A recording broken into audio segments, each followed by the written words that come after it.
ഇങ്ങനെയാണ് നാരായണൻ എന്നെ തൊഴുതിട്ട് ഇങ്ങനെ തൊഴുകാന്ന് പറഞ്ഞാൽ ഇങ്ങനെ കൈ ഒരു തമാശയിൽ കൂപ്പിയതാണ്. ഇനി എനിക്ക് മര്യാദയ്ക്ക് ഉറങ്ങാമല്ലോ എന്ന് പറഞ്ഞ വാക്കാണ് എനിക്ക് അത്രയും കാലം എൻ്റെ ജോലിയിൽ ഏറ്റവും വലിയൊരു സർട്ടിഫിക്കറ്റായിട്ട് ഞാനത് കാണുന്നത് എന്നുള്ളതാണ്. സ്പോർട്സൊക്കെ വരുമ്പോഴേ ഉണ്ടാകുക എന്നല്ലാതെ കോഴിക്കോടും കോട്ടയായിട്ടൊന്നും കമ്പയർ ചെയ്യാനേ പറ്റില്ല. മൂപ്പ പോട്ടം പിടിച്ചണ്ടെന്ന് പറയുന്നുണ്ട് എന്നോട്. ഞാനൊക്കെ സോപ്പൊക്കെ ഇട്ട് റെഡിയാക്കിയൊക്കെ പടം എടുത്ത് കഴിഞ്ഞ് കുറച്ച് കഴിഞ്ഞപ്പോഴാണ് ഇയാളെ ഈ നെഞ്ച് ഞാൻ നോക്കുന്നത്, നാരായണേട്ടൻ വിളിക്കുന്നത്. നാരായണൻ എന്താ പറയുക, ഗുരുതുല്യനായിട്ട് കാണുന്ന വലിയ മനുഷ്യൻ. മുസ്തഫക്ക് മനോരമയിൽ ജോലി ചെയ്യാൻ താല്പര്യമുണ്ടോ എന്ന് ചോദിച്ചു. അങ്ങനെയാണ് ഞാൻ മനോരമയിൽ ചേരുന്നത്.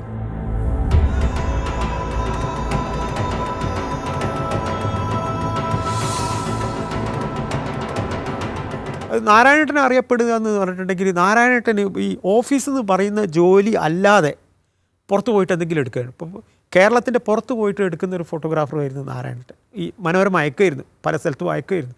അപ്പോൾ ഒരു സാധാ ഫോട്ടോഗ്രാഫറല്ല, കേരളത്തിലെ നമ്പർ 1 ആ കാലഘട്ടത്തിൽ നാരായണേട്ടനാണ്. അപ്പോൾ പിന്നെ ഞാൻ മത്സരിക്കേണ്ട ആളും നാരായണേട്ടനാണ്. കേരള കൗമുദിയിൽ നിന്ന് നമ്മൾ എല്ലാ ദിവസവും മത്സരം പോലെ നടക്കും. മിക്കവാറും ഞാനും ഇടയ്ക്ക് ജയിക്കും, അദ്ദേഹം ജയിക്കും. അപ്പോൾ നല്ല കമ്പനിയുമാണ്. അങ്ങനെയാണ് എന്നെ എടുക്കുന്നത്. ഇപ്പോൾ അന്ന് അജിതേൻ്റെ ഫോട്ടോ, അജിത ജയിലിൽ ഈ പിന്നെ നക്സൽ ബാരി ആയിരുന്ന അജിതേച്ചിയുടെ ഫോട്ടോ എടുത്തിട്ടുണ്ട് നാരായണേട്ടന്. അന്ന് ഫറൂഖിലൊരു പുലി വന്നിരുന്നു. കോഴിക്കോട് ആദ്യമായിട്ട് പുലി വരുന്നത് ഫറൂഖിലാണ്.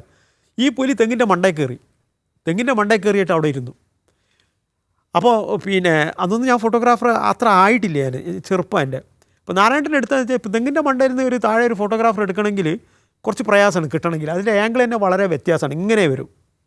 അപ്പോൾ നാരായണൻ എന്ത് കഴിഞ്ഞാൽ തൊട്ടടുത്തുള്ള ഒരു വീടിൻ്റെ പിന്നെ മേൽക്കൂരയിൽ നിന്നിട്ട്, അവരുടെ 2ാം നിലയിൽ നിന്നിട്ട് ഓട് ഇളക്കിയിട്ട് പിന്നെ ആ ഓടിൻ്റെ മുകളിൽ നിന്നാണ്. അപ്പോൾ പുലി നാരായണൻ ഏതാണ്ട് ഈക്വലായിട്ട് വരും. അങ്ങനെയാണ്. അപ്പോൾ അത്ര ചിന്തിക്കുന്നൊരു ഫോട്ടോഗ്രാഫറാണ് നാരായണൻ. അപ്പോൾ പുലി ഈ തേങ്ങൻ്റെ ഉള്ളിലൊക്കെ വളരെ സുന്ദരമായിട്ട് ഇങ്ങനെ ഇരിക്കുന്നൊരു പടം, വളരെ മനോഹരമായിട്ടുള്ള പടം. അന്ന് വളരെ പേര് കിട്ടിക്കണം നാരായണൻ ആ പടമൊക്കെ. പിന്നെ അതിനെ വെടിവെച്ചിട്ട് താഴത്തേക്ക് വരുന്ന പടമൊക്കെ ഉണ്ട്. പക്ഷേ ഈ മണ്ടയിൽ ഇരിക്കുന്നൊരു പടം, അത് മനോഹരമായിരുന്നു പടം. അപ്പോൾ അങ്ങനെയുള്ള ഒരാളായിരുന്നു ആ കാലഘട്ടത്തിൽ. അങ്ങനെയുള്ള എഫർട്ട് എടുത്തിട്ടുള്ള ഫോട്ടോഗ്രാഫർമാരൊക്കെ വളരെ കുറവായിരുന്നു. അങ്ങനെയുള്ള നാരായണനാണ് പിന്നെ എന്നെ വിളിക്കുന്നത്. വിളിച്ച് കഴിഞ്ഞ് ഞാൻ പിന്നെ ഇൻ്റർവ്യൂ കഴിഞ്ഞ് കോട്ടയത്തേക്ക് പിന്നെ വണ്ടി കയറുമ്പോൾ എന്നെ യാത്രയാക്കാൻ വന്നത് നാരായണേട്ടനാണ്. അപ്പോൾ നാരായണൻ എന്നെ തൊഴുതിട്ട് പറയണം, ഇനി എനിക്ക് മര്യാദയ്ക്ക് ഉറങ്ങാമല്ലോ എന്ന്. അപ്പോഴാണ് ഞാൻ ഓർത്തത് എന്തുമാത്രം ഒരു മത്സരമാണ് ഞാനും നാരായണേട്ടനും. ഞാൻ അവിടെ ഈ കൗമുദിയിൽ എത്തുന്ന വരെയുള്ള നാരായണേട്ടൻ്റെ ആ ഒരു ഭാവീര്യം. പിന്നെ അത് മത്സരം വന്നു കഴിഞ്ഞപ്പോൾ പുകഴ്ത്തി പറയില്ല, ഞാൻ ഏറ്റവും കൂടുതൽ ഞാൻ തന്നെ സ്റ്റോറി ഉണ്ടാക്കുക എന്നുള്ളതാണ്. ഈ ടൗണിൽ ചുറ്റിപ്പട്ടത്തൊക്കെ നടന്നിട്ട് പല സ്റ്റോറികളും ഉണ്ടാക്കും. അപ്പോൾ അത് ഓഫീസിൽ നിന്ന് അവർക്ക് രാവിലത്തെ മീറ്റിങ്ങിൽ ഇടയ്ക്ക് പിന്നെ കിട്ടുമല്ലോ, ഇതെന്താ ഇങ്ങനെ ഒരു സ്റ്റോറി നമുക്ക് കിട്ടാതെ. അപ്പോൾ അവർ പറയും അത് മുസ്തഫൻ്റെ കെയർ ഓഫിലാണ് പോകുന്നതെന്ന് പറയും. അങ്ങനെ മനോരമയിൽ എത്തിയതിന് ശേഷമാണ് അവിടുത്തെ ബാബുരാജ് എന്ന് പറഞ്ഞിട്ടുള്ള വലിയ റിപ്പോർട്ടർ ഉണ്ടായിരുന്നു. അന്ന് റിപ്പോർട്ടറായിരുന്നു അദ്ദേഹം പറഞ്ഞത്, മുസ്തഫ എന്നെക്കൊണ്ട് ഞങ്ങൾ ഒരുപാട് കഷ്ടപ്പെട്ടിരുന്നു കേട്ടോ എന്ന് പറയും. അപ്പോൾ എനിക്കൊരു സുഹൃത്ത് പോലെയാണ് ഒരു പത്രക്കാരനുള്ള ഏറ്റവും വേണ്ടത് എന്താണെന്ന് പറഞ്ഞിട്ടുണ്ടെങ്കിൽ നല്ല ബന്ധങ്ങൾ വേണം. അതിൽ തന്നെ എല്ലാ ടൈപ്പ് ആൾക്കാരും വേണം. അപ്പോൾ നമുക്ക് വാർത്തകൾ ഇങ്ങോട്ടേക്ക് കൊണ്ടുതരും ആൾക്കാർ. അങ്ങനെയാണ് നാരായണൻ എന്നെ തൊഴുതിട്ട് ഇങ്ങനെ തൊഴുകാന്ന് പറഞ്ഞാൽ ഇങ്ങനെ കൈ ഒരു തമാശയിൽ കൂപ്പിയതാണ്. ഇനി എനിക്ക് മര്യാദയ്ക്ക് ഉറങ്ങാമല്ലോ എന്ന് പറഞ്ഞ വാക്കാണ് എനിക്ക് അത്രയും കാലം എൻ്റെ ജോലിയിൽ ഏറ്റവും വലിയൊരു സർട്ടിഫിക്കറ്റായിട്ട് ഞാനത് കാണുന്നത് എന്നുള്ളതാണ്. കോഴിക്കോടും പിന്നെ ഈ കോട്ടയം തമ്മിൽ വളരെ വ്യത്യാസമുള്ളൊരു സ്ഥലമാണ്. കോഴിക്കോട് എന്ന് പറഞ്ഞിട്ടുണ്ടെങ്കിൽ ഉറങ്ങാത്ത നഗരം എന്നാണ് പറയുക ശരിക്കും. കോഴിക്കോട് എന്ന് പറഞ്ഞിട്ടുണ്ടെങ്കിൽ ആ കാലത്തും പിന്നെ ഞാൻ 88 മനോരമയിൽ ചേരുന്നത്. ആ കാലത്ത് രാത്രി മൊത്തം 24 hours വർക്ക് ചെയ്യുന്ന ഹോട്ടലുകളുണ്ടായിരുന്നു. കുറ്റിച്ചിറയിലുണ്ട്, നമ്മളെ ഷൈൻസ് ഹോട്ടൽ, ഇവിടെ നമ്മളെ ടൗണിൽ തന്നെ പല ഹോട്ടലുകളും രാത്രി എപ്പോൾ പോയാലും ഭക്ഷണം കിട്ടുന്ന ഒരുപാട് ഹോട്ടലുകൾ കോഴിക്കോട് ഉണ്ടായിരുന്നു. പിന്നെ ഒരു 10 മണിയോ 11 മണിയോ വരെയൊക്കെ ഈ പാട്ട് കച്ചേരികളുണ്ടാവും. ടൗൺ ഹാളിലാണെങ്കിലും എവിടെയെങ്കിലും പരിപാടി ഉണ്ടാവും, ഫുട്ബോളായിട്ട് ഇതായിട്ട്. പിന്നെ രാത്രി ഈ സെക്സ് വർക്കേഴ്സൊക്കെ ഇറങ്ങുന്നൊരു കാലം. പിന്നെ ഉള്ളത് ക്യാബറയായിരുന്നു. കോഴിക്കോട് 5 or 6 ക്യാബറ സ്ഥലം ഉണ്ടായിരുന്നു. ഇപ്പോൾ നമ്മൾ മിഠായിത്തെരുവ് കൂടെ നടക്കുകയാണെങ്കിൽ അവിടെ ഒരു ക്യൂൻസ് ഹോട്ടലുണ്ട്. ക്യൂൻസ് ഹോട്ടലിൻ്റെ നേരെ താഴെ അന്ന് ക്യാമറ കളിക്കുന്ന സ്ത്രീകളുടെ ഒക്കെ ഫോട്ടോ വെക്കും. നിങ്ങളൊന്ന് ആലോചിച്ച് നോക്കണം, ഇന്നിപ്പോൾ നമുക്ക് ചിന്തിക്കാൻ പോലും പറ്റാത്തതാണ്. 4 സ്ത്രീകളുടെയും ക്യാമറ ആർട്ടിസ്റ്റുകളെ പിന്നെ ഡ്രസ്സ് എന്തായിരിക്കും എന്നുള്ളത് നിങ്ങൾക്ക് അറിയാലോ. ആ 4 പടം വെച്ചിട്ട് ബോർഡ് വെക്കും. ബീച്ച് ഹോട്ടലിലുണ്ടായിരുന്നു, മഹാറാണിയിലുണ്ടായിരുന്നു, പിന്നെ എസ്കീമോ എന്ന് പറഞ്ഞിട്ട്, പിന്നെ ഇങ്ങനെ കൂടു പോലെ പെട്ടെന്ന് ക്യാമറ ഈ മുളച്ച് വരുന്നൊരു കാലമായിരുന്നത്. എന്നിട്ട് ഞാനും 2-3 ക്യാമറ പോയി എടുത്തു. എന്താണെന്ന് അറിയണമല്ലോ. ഞാൻ പോയി കണ്ടിട്ടുണ്ട് ക്യാമറയൊക്കെ പല സ്ഥലത്തും 2-3 സ്ഥലത്തൊക്കെ പോയി കണ്ടിട്ടുണ്ട്. കോഴിക്കോട്ടെ ക്യാമറ എന്ന് പറഞ്ഞിട്ടുണ്ടെങ്കിൽ വളരെ ഫേമസ് ആയിരുന്നു. അങ്ങനെ പല സ്ഥലത്തുനിന്ന് ആൾക്കാർ കാണാൻ വന്ന് ഈ ക്യാമറക്കാർ തമ്മിൽ ഭയങ്കര കോമ്പറ്റീഷനായി. ഇത് കോമ്പറ്റീഷനായി കഴിഞ്ഞാലുള്ള ഒരു കഥ പിന്നെ പറയണ്ടല്ലോ. ബൾഗറായി കഴിഞ്ഞതിന് ശേഷം എതിർക്കാൻ തുടങ്ങി. എതിർപ്പ് തുടങ്ങി. ഇവിടെ സുഗതകുമാരി വന്ന് പ്രകടനം നടന്നു. ക്യാമറ ആർട്ടിസ്റ്റുകൾ പിന്നെ ജോലി പോവുകയാണല്ലോ, അവരുടെ ജോലി പോവുകയാണല്ലോ. കേരളത്തിലുള്ള ആൾക്കാരല്ല, കേരളത്തിൻ്റെ പുറത്തുനിന്ന് വന്നിട്ടുള്ളവരാണ് ഇവർ. പിന്നെ ഈ ക്യാമറ ആർട്ടിസ്റ്റുകൾ മുഴുവനും. അങ്ങനെ ഇവർ കോഴിക്കോട് പ്രസ് ക്ലബ്ബിൽ ക്യാമറ ആർട്ടിസ്റ്റുകൾ പ്രസ് കോൺഫറൻസ് നടത്തി. അതിൻ്റെ ഫോട്ടോ എൻ്റെ അടുത്ത് മാത്രമേ ഉള്ളൂ. ആ പടപ്പോഴും എൻ്റെ കയ്യിലുണ്ട്. അത് എനിക്ക് തോന്നുന്നു ഒരു ഇന്ത്യയിൽ തന്നെ ആദ്യമായിട്ടായിരിക്കും ക്യാമറ ആർട്ടിസ്റ്റുകൾ ഒരു പ്രസ് കോൺഫറൻസ് നടത്തുന്നത്. അവർക്ക് തൊഴിൽ വേണമെന്നാണ് പറഞ്ഞത്. അത് തൊഴിൽ വേണമെങ്കിൽ അവർ വീണ്ടും കളിക്കണമല്ലോ. പക്ഷെ അതൊന്നും നടന്നില്ല. കോഴിക്കോട് എന്ന് പറഞ്ഞാൽ പല കാര്യങ്ങൾ കൊണ്ടും ലൈവായിരുന്നു എന്നുള്ളതാണ്. നേരെ കോട്ടയത്തെത്തി കഴിഞ്ഞപ്പോഴാണ് അവിടെ ഇതൊന്നും ഇങ്ങനത്തെ ഒരു പരിപാടികളും ഇല്ല, പാട്ടുകച്ചേരിയും ഇല്ല. ഒരു രാത്രി ആയി കഴിഞ്ഞാൽ ഒരു 6-6:30 മണി കഴിഞ്ഞാൽ പിന്നെ കോട്ടയമില്ല. സ്പോർട്സൊക്കെ വരുമ്പോഴേ ഉണ്ടാകുക എന്നല്ലാതെ കോഴിക്കോടും കോട്ടയത്തൊന്നും കമ്പയർ ചെയ്യാനേ പറ്റില്ല. അപ്പോൾ അങ്ങനെ ഞാൻ കോട്ടയത്ത് എത്തിയപ്പോൾ എല്ലാം ഇങ്ങനെയാണ് കണ്ടത്. അപ്പോൾ നമ്മൾ എഡിറ്റേഴ്സ് ഡേ വരും ഒരു വർഷത്തിൽ ഒരു തവണ എഡിറ്റ്. അന്ന് KM മാത്യു, മനോരമൻ്റെ ഏറ്റവും ചീഫ് എഡിറ്ററായിട്ടുള്ള KM മാത്യു, മാമൻ മാത്യു, ജേക്കബ് തോമസ്, ബാക്കിയുള്ള എല്ലാ എഡിറ്റേഴ്സും കോട്ടയത്തുള്ള എല്ലാവരും കൂടി ഇരുന്നിട്ടുള്ള ചർച്ചയാണ്. എന്തെല്ലാം അഡ്വാൻസ് ആയിട്ട് ചെയ്തു മനോരമ, എന്തെല്ലാം നമുക്ക് പറ്റിയ വീക്ക്നെസ് എന്തെല്ലാണ്, ഇനി എന്തെല്ലാം ചെയ്യാമെന്നൊക്കെയുള്ള ചർച്ചയാണ്. അപ്പോൾ എൻ്റെ ഊഴെത്തിയപ്പോൾ ഞാൻ പറഞ്ഞു, ഞാനിങ്ങനെ കോഴിക്കോട് നിന്ന് മനോരമയിൽ നിന്ന് ഇവിടെ വന്നപ്പോൾ ഇവിടെ ഒരു പരിപാടിയില്ല, ഇവിടെ ഒരു 6 മണി, ഞാൻ ഉള്ളതുപോലെ തന്നെ പറഞ്ഞു, ഇവിടെ ഒരു 6-6:30 മണി കഴിഞ്ഞാൽ എല്ലാം ഉറങ്ങിപ്പോയി എന്നുള്ളത്. ഇവിടുന്ന് എനിക്കൊന്ന് പിന്നെ എന്തെങ്കിലും രക്ഷപ്പെടണം എന്നുള്ള രീതിയിൽ ചീഫ് എഡിറ്ററുള്ള സമയത്താണ് ഞാനിത് തുറന്ന് പറയുന്നത് ഇങ്ങനെ. അപ്പോൾ ചീഫ് എഡിറ്റർ എന്നോടല്ല എന്ന് ജോസ് പനച്ചിപ്പുറത്തിനോടാണ് പറയുന്നത്, ജോസെ മുസ്തഫയെ അങ്ങ് വിട്ടേക്കെന്ന് പറഞ്ഞു. അങ്ങനെയാണ് ഒരു വാക്കാണ് പറഞ്ഞത്. അപ്പോൾ അതിൻ്റെ ഇടയ്ക്ക് ഞാൻ വേറൊരു കാര്യം പറഞ്ഞു. പിന്നെ ഒരാൾക്കൊരു സ്റ്റോറി സജസ്റ്റ് ചെയ്യണം. മലയാള മനോരമയുള്ള കാലത്താണ് 72-ലോ മറ്റാണ് ചോലനായക്കന്മാരെ പറ്റിയിട്ടൊരു സ്റ്റോറി വരുന്നത്. മലപ്പുറത്തെ നിലമ്പൂരിൽ നിന്ന് 18 കിലോമീറ്റർ, ഈ കരുളായിൽ നിന്നിട്ട് 18 കിലോമീറ്റർ നടന്നു പോയിട്ടുണ്ടെങ്കിൽ ചോലനായക്കന്മാർ താമസിക്കുന്ന ഗുഹകളിൽ എത്തുള്ളൂ. അന്ന് അവിടെ ഈ ചോലനായക്കന്മാരൊന്നും സ്ത്രീകൾ മറക്കില്ല എന്നുള്ളതാണ്. മറക്കാത്ത കാലം. നമുക്ക് ആലോചിച്ച് നോക്കണം, ഈ കേരളത്തിൽ ഇങ്ങനെ ഒരു സംഭവം ഉണ്ടായിരുന്നു എന്നുള്ളത്. അത് പിന്നെ അന്നത്തെ മാത്യു കദളിക്കാട് എന്ന് പറഞ്ഞ ആൾ, ഇപ്പോൾ ഞാൻ അന്ന് പത്രക്കാരനാവുന്നേ ഉള്ളൂ ആ കാലഘട്ടത്തിൽ. അപ്പോൾ അത് വരുന്നത് പിന്നെ നാരായണേട്ടനാണ് അന്ന് ഫോട്ടോ എടുക്കാൻ പോയത്. അത് ഭയങ്കര അത്ഭുതമായിരുന്നു എന്നുള്ളതാണ് ശരിക്കും. പിന്നെ ഈ പടമാണ് മനോരമയിൽ വരുന്നത്, ഈ മറക്കാത്ത. ഇന്നും നമുക്ക് ചിന്തിക്കാൻ പറ്റില്ല അങ്ങനെ ഒരു പടത്തിനെ കുറിച്ചിട്ട്. ഞാൻ 89-ലാണ് ഈ മീറ്റിംഗ് നടക്കുന്നത് മനോരമയിൽ. അപ്പോൾ ഞാൻ പറഞ്ഞു, ഇപ്പോഴവരെന്ത് ചെയ്യുന്നു, ഈ ചോലനായക്കന്മാർ അന്ന് എടുത്തതാണല്ലോ, ഇപ്പോൾ അവരെന്ത് ചെയ്യുന്നു എന്നുള്ളൊരു സ്റ്റോറി നമുക്ക് ചെയ്തുവിടുന്ന പറഞ്ഞു. അപ്പോൾ അത് ഇത് ചെയ്യാമെന്ന് പറഞ്ഞു. അങ്ങനെ ഞാൻ KV മോഹൻകുമാർ, പിന്നീട് അദ്ദേഹം കലക്ടറായി, കോഴിക്കോട്ടെ കലക്ടറായി, പാലക്കാട് കലക്ടറായിരുന്നു. അപ്പോൾ ഞാനും KV മോഹൻകുമാറും മനോരമൻ്റെ റിപ്പോർട്ടറും കൂടാണ് ഈ ചോലനായക്കന്മാരുടെ അടുത്തേക്ക് പോകുന്നത്. ഇപ്പോൾ നാരായണേട്ടൻ പോയിരുന്ന കാലത്ത് അവർ പിന്നെ ഫോറസ്റ്റിൻ്റെ ആൾക്കാരും തോക്കും എല്ലാം ആയിട്ടാണ് പോകുന്നത്. നമ്മൾ പോകുന്ന കാലത്ത് അതൊന്നുമില്ല. നമ്മുടെ കൂടെ ഉണ്ടായിരുന്നതൊരു പിന്നെ വഴികാട്ടി മാത്രമേ, അയാളെ കയ്യിലൊരു ഒരു വെട്ടുകത്തി മാത്രമേ ഉള്ളൂ. കാടൊന്നും ഇടയ്ക്ക് തെളിയിക്കണം എന്നുണ്ടെങ്കിൽ ഇത് ഗവൺമെൻറ്റിൻ്റെ അനുവാദം ഉണ്ടെങ്കിൽ മാത്രമേ ഈ ചോലനായക്കന്മാരുടെ പടെടുക്കാൻ അനുവദിക്കുകയുള്ളൂ. ഈ കദളിക്കാട് മരിക്കുന്നതിന് മുമ്പേ, ഈ അടുത്താണ് അദ്ദേഹം മരിച്ചത്, ഞാൻ ചോദിച്ചു, ഇപ്പം ഇതിൻ്റെ പഠനത്തിന് വേണ്ടി ഇപ്പോഴും ആൾക്കാർ വരും ഈ ചോലനായക്കന്മാരെ പറ്റി പഠിക്കാൻ. ഇങ്ങനൊരു ഗ്രൂപ്പുണ്ട് എന്ന് ഈ പൊതുജനങ്ങളെ അറിയിക്കുന്നത് ഈ കദളിക്കാടാണ്. കദളിക്കാട് സാറിനോട് ഞാൻ ചോദിച്ചു, പിന്നെ റിട്ടയറൊക്കെ ചെയ്തതിന് ശേഷം എന്തെങ്കിലും പറയാത്തതുണ്ടോയെന്ന് ചോദിച്ചപ്പോൾ, ഇപ്പോൾ മനോരമ ഇവിടെ ഏറ്റവും കൂടുതൽ സർക്കുലേഷൻ കൂടിയിരുന്ന 2-3 കാര്യങ്ങൾക്കാണ്. ഒന്ന്, നക്സലൈറ്റിൻ്റെ സംഭവം കണക്ട് ചെയ്തിട്ട് അജിതച്ചിയൊക്കെ പിടിച്ച കാലത്തുള്ളത്, പിന്നെ ഈ ചോലനായക്കന്മാർ, ഇങ്ങനെയുള്ള വലിയ പ്രധാനപ്പെട്ട ബ്രേക്കിംഗ് ആണ് മനോരമക്ക് ആ കാലഘട്ടത്തിൽ കോപ്പി ഏറ്റവും കൂടുതൽ കിട്ടിയത്. ഇവർ പോയിട്ട് ഈ പടങ്ങളൊക്കെ എടുത്ത് കഴിഞ്ഞതിന് ശേഷം പത്രത്തിൽ അനൗൺസ് ചെയ്തു. ആ ദിവസത്തെ പത്രം ഇറങ്ങുന്ന സമയത്ത് 12:30 മുതൽ ആൾക്കാർ കാത്തു നിൽക്കായിരുന്നു, ഈ ഏജൻറ്റുമാർ കാത്തു നിൽക്കായിരുന്നു മനോരമ ഓഫീസിൻ്റെ മുമ്പിൽ ഇത് പത്രം വാങ്ങിക്കൊണ്ടുപോകാനുള്ളത്.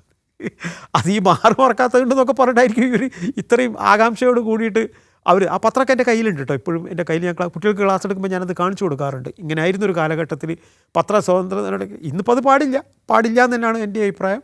മാത്യു കദളിക്കാട് പറയുക, ഒരു കൂട്ടം ആൾക്കാർ എത്ര നേരത്തെ ഒന്ന് ഓഫീസിൽ മുമ്പേ അടിച്ച ഉടനെ തന്നെ കൊണ്ടുപോകുക എന്നുള്ളതായിരുന്നു. അതൊരു വല്ലാത്ത അനുഭവം എന്നാണ് മാത്യു കദളിക്കാട് പറഞ്ഞത്. അങ്ങനെയാണ് ഞാനും മോഹൻകുമാറും കൂടെ പിന്നെ ഈ നമ്മളെ വഴികാട്ടീൻ്റെ കൂടെ പോകുന്നത്. അതായത് അപ്പോഴേക്കും അവർ ഡ്രസ്സൊക്കെ ഇട്ട് തുടങ്ങിയിട്ടുണ്ട്. അപ്പോൾ ഇവർ 2 ആഴ്ച കൂടുമ്പോൾ ടൗണിൽ വന്നിട്ട് സാധനങ്ങൾ വാങ്ങിപ്പോവും. അപ്പോൾ ആ വാങ്ങുന്നതിൻ്റെ കൂടെ വാങ്ങിപ്പോകുന്നതിൻ്റെ കൂടെ നമ്മളെയും അവരെ കൂടെ പോകുക എന്നുള്ളതായിരുന്നു. ഇപ്പോൾ നമ്മൾ പോകുമ്പോൾ ഒന്നും കൊണ്ടില്ല, എൻ്റെ ധാരണ പോയിട്ട് വേഗം തന്നെ തിരിച്ചു വരാമെന്നുള്ളത്. പക്ഷേ 18 കിലോമീറ്റർ കൊടും കാടാണത്, ഭയങ്കര കാടാണ്. കാരണം അധികം ആൾക്കാരൊന്നും ആരെയും അനുവദിക്കാത്തൊരു കാടല്ലേ ശരിക്കും. അപ്പോൾ ഈ യാത്രയിൽ തന്നെ നമുക്ക് ഈ പിന്നെ ആനേൻ്റെ പിണ്ടങ്ങൾ കാണാം. ശരിക്കും ആന ഇഷ്ടം പോലെ, അവരെ പല ആൾക്കാരും ആന കൊന്നിട്ടുണ്ട്. ഇപ്പോഴും ഈ അടുത്തും ആന ചോല നായക്കന്മാരുടെ ആൾക്കാർ ഇപ്പോൾ ഈ അടുത്തും കൊന്നു എന്നുള്ളത്, മൂപ്പനെയൊക്കെ കൊന്നിട്ടുണ്ട് അവരെ. അത് ഈ ഒറ്റടിപ്പാത ഉണ്ട്. ഈ ഒരു മലയിൽ നിന്ന് ചെറിയ അപ്പുറത്തേക്ക്, മലയല്ല, 2 ഇത് ഇടയ്ക്ക് വെള്ളച്ചാട്ടം വരുന്നിടത്തൊക്കെ ഒരു മരം മാത്രം ഇട്ട് അവർ വളരെ ഈസി ആയിട്ട് പോകും. നമ്മളത് പോകണമെങ്കിൽ വലിയ പണിയാണ്. നല്ല വേനലായതുകൊണ്ട് നമ്മൾ താഴെ ഇറങ്ങിയിട്ടൊക്കെയാണ് പോയത്. അവർ വളരെ ഈസി ആയിട്ട് അതിൻ്റെ മുകളിൽ കൂടെ പോയി അതിൻ്റെയൊക്കെ ഫോട്ടോ എടുത്തിട്ടുണ്ട്. അപ്പോൾ ഈ നടക്കുന്നതിൻ്റെ ഇടയിലൊക്കെ നമ്മൾ എവർഗ്രീൻ ഫോറസ്റ്റ് എന്ന് പറയും, മനുഷ്യൻ ടച്ച് ചെയ്യാത്ത സ്ഥലം, കാട്, അതുപോലെയുള്ള കാടുകളാണ് ശരിക്കും. എവർഗ്രീൻ നമുക്കുള്ളത് സൈലൻറ്റ് വാലിയിൽ മാത്രമേ ഉള്ളൂ. പക്ഷേ ഈ കാടിലും ഏതാണ്ട് ചിലതൊക്കെ അങ്ങനെ തോന്നും നമുക്ക്. ഫോട്ടോ എടുക്കാൻ ഇവർ സമ്മതിക്കില്ല. അപ്പോൾ ഇതിൻ്റെ മൂപ്പം പറയും ഫോട്ടോ പിടിച്ചണ്ടെന്നാണ് പറയുക. ഇവരുടെ ഭാഷയിൽ അങ്ങോട്ടും ഇങ്ങോട്ടൊക്കെ കുറേ വർത്തമാനം പറയും. പക്ഷേ പൊട്ടം പിടിക്കേണ്ടതെന്ന് പറഞ്ഞാൽ പിന്നെ ഒക്കെ പരിചയപ്പെട്ട് അവരൊക്കെ ഒന്ന് ശരിയാക്കി എടുത്ത്, അപ്പോൾ 2 ഗ്രൂപ്പായിട്ടാണ്. ഒരു ഗ്രൂപ്പ് മുമ്പിലങ്ങ് നടക്കുക, അവരുടെ കൂടെ തന്നെ നമ്മൾ നടക്കുന്നത്. ഇപ്പോൾ എനിക്ക് ഈ ക്യാമറ ബാഗും നല്ല ഭാരമാണല്ലോ, കൂടെ ഓടിയും നടന്നും ഫോട്ടോ എടുക്കുകയും വേണം, കൂടെ പോവുകയും വേണം. പിന്നെ ഇവർ കുറച്ചുകൂടെ ചെറുതായിട്ടൊക്കെ ഇണങ്ങാൻ തുടങ്ങി.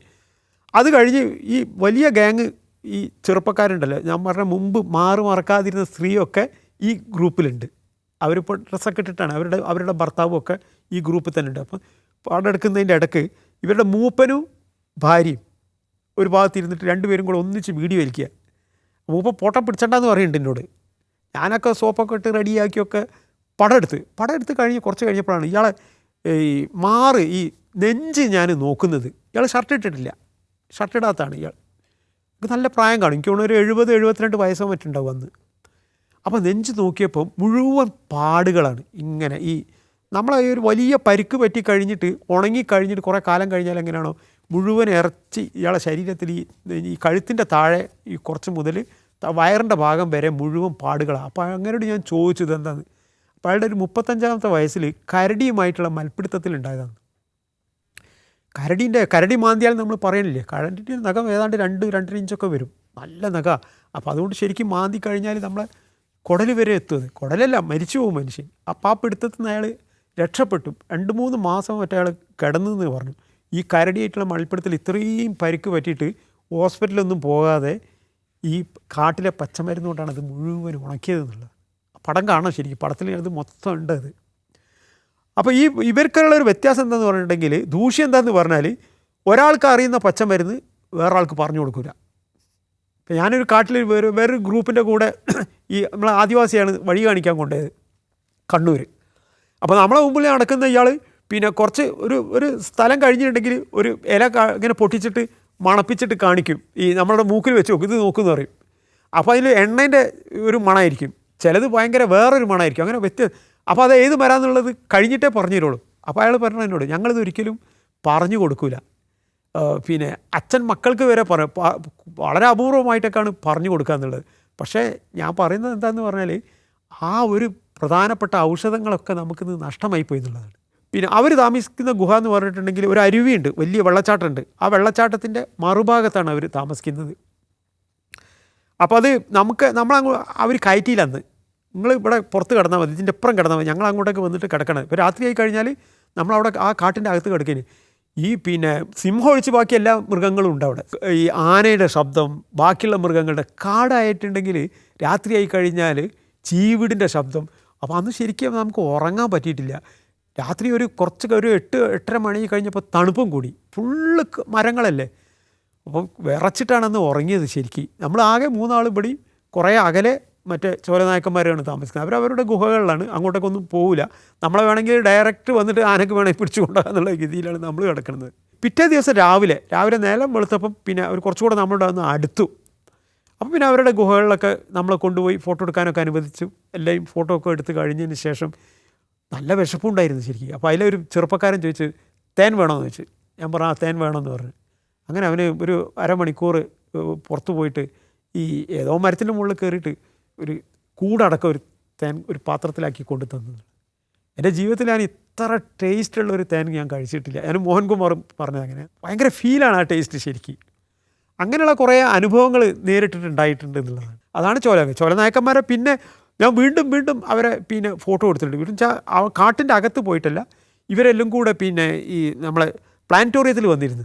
അപ്പോൾ അവർ ഒരുപാട് അഡ്വാൻസ്ഡായി. ഈ പ്ലാനറ്റോറിയത്തിൽ വന്നിട്ട് കണ്ണാടയൊക്കെ ഇട്ടിട്ട് ഇവർ കാണുന്നൊക്കെ പടം എടുത്തു.